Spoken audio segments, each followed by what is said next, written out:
അസ്സലാമു അലൈക്കും വറഹ്മത്തുള്ളാഹി വബറകാതുഹു. പ്രിയമുള്ള സഹോദരങ്ങളെ, കഴിഞ്ഞ ക്ലാസ്സിൽ നമ്മൾ പറഞ്ഞു, നമ്മുടെ മക്കൾ നന്നാകാൻ വേണ്ടി ഒന്നാമതായി നമ്മൾ ചെയ്യേണ്ട പ്രധാനപ്പെട്ട ഒരു കാര്യമാണ് അവർക്ക് വേണ്ടി പ്രാർത്ഥിക്കുക.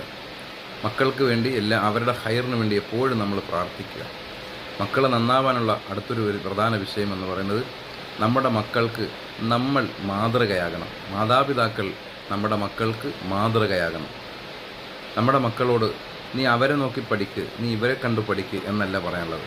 നീ എന്നെ കണ്ടുപടി, നിൻ്റെ ഉമ്മാനെ കണ്ടുപടി എന്ന് നമ്മുടെ മക്കളോട് നമ്മൾ പറയുന്ന നിലയിൽ നമ്മൾ അവർക്ക് മാതൃകയാകണം. നമ്മുടെ മക്കൾക്ക് നമ്മൾ മാതൃകയാകണം. അതാണ് രണ്ടാമത്തെ പ്രധാന കാര്യം. ഇനി മൂന്നാമതൊരു കാര്യം എന്ന് പറയുന്നത്, നമ്മുടെ മക്കളെ ഗുണദോഷിക്കുക.